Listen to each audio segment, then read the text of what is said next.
Hi everyone and welcome. Today I'm going to show you all the books that I managed to finish in February. So February wasn't the best reading month. I only finished 5 books, which is definitely a little bit less than I'm used to, but some of these were absolute tomes and I did find a new all-time favorite. So in terms of quality, I did okay. 4 of the 5 were adult fantasy and 1 was a classic. Yes, I'm surprised myself as well. Of those 4 fantasies, somehow I started 3 new series and read 1 standalone. So in terms of series continuations, February was a very bad month.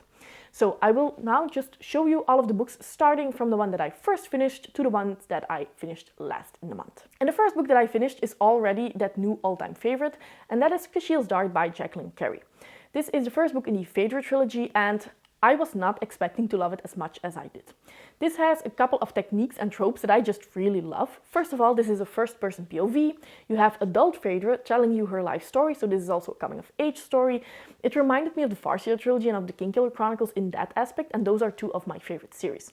This is definitely very character-driven, but on top of that, there is amazing political intrigue, it has a vast world building, and a super interesting religion. And if you know me, you know that I love religion in my fantasy, and if it's as interesting as this one, I'm definitely going to be invested. So yes, hopefully I will be picking up the second book very soon. And then I finished Gardens of the Moon, the first book in the Malazan Book of the Fallen by Stephen Erickson.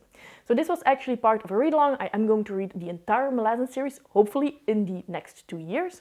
And I had a spoiler-filled discussion over at Steve's channel together with a couple of other amazing people, as well as a spoiler-free review over at my own channel.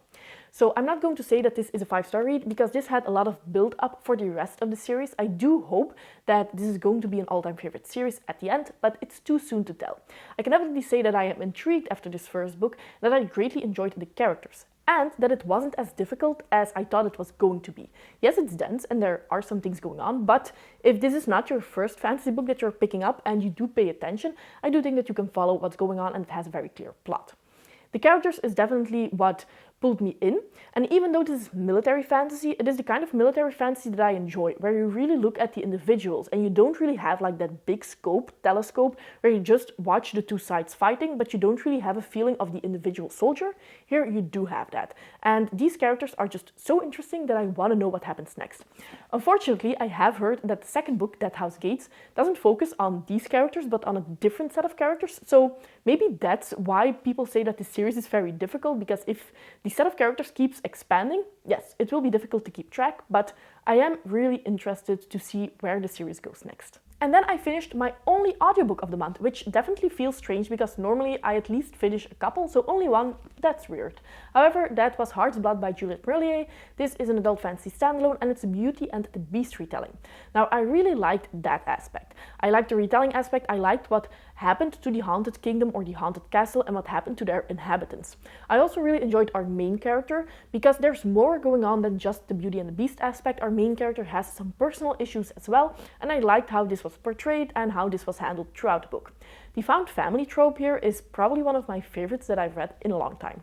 However, I didn't really enjoy the romance as much as I would have loved, and if it comes to fantasy romance, that's a quite important aspect. I still think that it's done very well, but it's probably my least favorite of all Juliet Marilliers' romances that I've read up to date. So still a great read, especially because there's more going on than just a romance, but I would have liked to see our romance interest more fleshed out than what happened in this book. Now, after finishing both Gardens of the Moon and Cashil's Dart, I was a little bit burnt out because I finished those 2 under 2 weeks, and that's definitely more than I usually read. So afterwards, I just wanted to pick up a quick and fun book, and that was The Empress of Salt and Fortune by Niveau. I absolutely adored this one. This is the first book in a trilogy of novellas, and I will be picking up the second one very soon because I do think that the third one comes out later this year. This read as a modern fairy tale. You basically have an old servant of the Empress who tells her life story to the clerk, and she tells a small piece of her story and then she asks the clerk, "Do you understand now?" And because of that repetition, it definitely feels like a fairy tale. This is a story of hope, of hard work, and yes, I just really loved it, and I think if you're looking for a feel-good book, even though it does have some very sad moments as well, but in the end everything is very hopeful, then I would definitely recommend this one, and I'm so glad that I finally gave it a try. And then the last book that I finished in February is that classic that I was talking about in the beginning of this video, and it's also my least favorite book of the month. And that is The Picture of Dorian Gray by Oscar Wilde. So I was buddy reading this together with Taylor. I hope that we will have a spoiler-filled discussion over on her channel soon.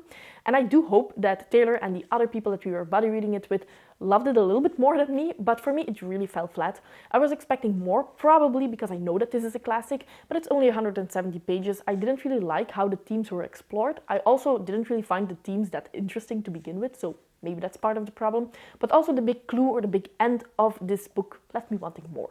So I do hope that the other classics that I will be reading in 2022 bring me a little bit more joy than this one, but it can only go up from here. So those were all of the books that I finished in February.